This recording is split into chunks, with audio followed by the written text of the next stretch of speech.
शिक्षण एवं अधिगम में अंतर स्पष्ट कीजिए। शिक्षण एवं अधिगम में अंतर। आधार क्रिया का है, शिक्षण बिंदु है, उसमें शिक्षण एक सामाजिक क्रिया है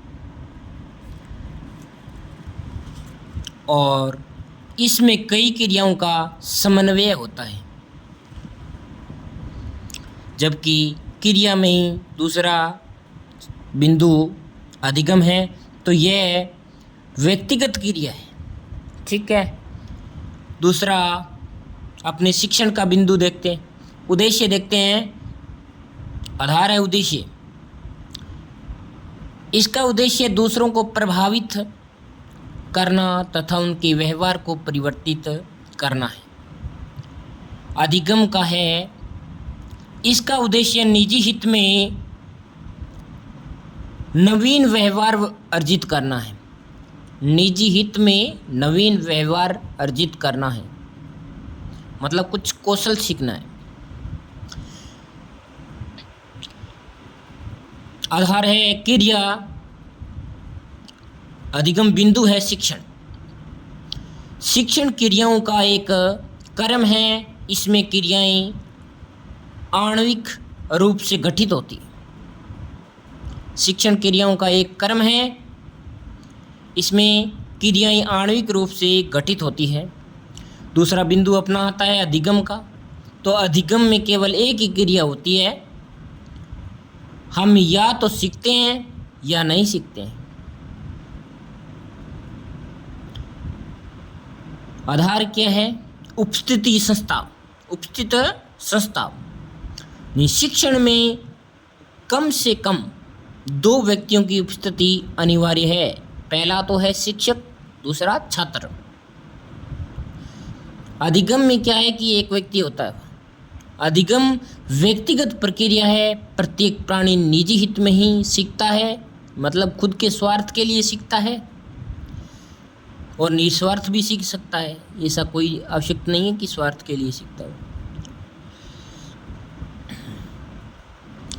बोध अधिगम का आधार है। ये आधार देखते हैं। बोध अथवा सूचक। किसी चीज़ का मतलब क्या है कि अवबोध होता है अथवा सूचक। शिक्षण में क्या है? बिंदु है अपना शिक्षण। शिक्षण शब्द में कर्तव्य का बोध होता है, जिसमें लगातार लक्ष्य की ओर बढ़ने का आशय रहता है, मतलब डिग्रियों को प्राप्त करना होता है और नौकरी प्राप्त करना मेन उद्देश्य होता है इसका, शिक्षण का। जब तक अपने कोई जॉब न लगेंगे तब तक अपने पढ़ते रहेंगे, उस तरफ बढ़ते रहेंगे। अधिगम में क्या होता है कि अधिगम शब्द निष्पत्ति या सफलता का सूचक होता है, मतलब अधिगम में क्या है कि या तो अपने सीख लेते हैं, सफलता मिल जाती है, या निष्फलता रहती है। इसमें कोई अपने को दबाव नहीं रहता उसमें, मतलब खुद के लिए करना चाहते हैं सब कुछ। आधार भाव है। भाव के आधार पर अगर शिक्षण देखा जाए तो शिक्षण शब्द में कुछ देने का भाव होता है, मतलब शिक्षक का जो कार्य है वो छात्र को शिक्षा अर्जित करवाना आता है। अधिगम में क्या है कि अधिगम शब्द में लेने का भाव होता है। अधिगम शब्द में लेने का भाव होता है, मतलब कुछ भी प्राप्ति करने का अधिकार होता है। प्राप्ति करने का भाव होता है अधिकार में। अधिकार भी हो सकता है, क्योंकि जब तक व्यक्ति कुछ करके सीखेगा ना तभी उसको अधिकार प्राप्त होंगे। अपने आधार देखते हैं कि पूर्ति।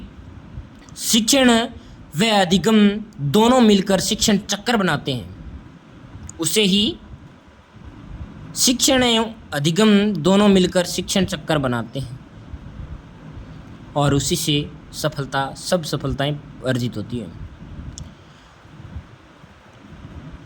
अधिगम में देखें तो निरंतर क्रिया के कारण अधिगम की प्राप्ति होती है। निरंतर क्रिया के कारण अधिगम की प्राप्ति होती है। मतलब कुछ कार्य भी हो, कोई भी कार्य हो, लगातार लगे रहेंगे तो उसकी प्राप्ति अपने को अवश्य होगी।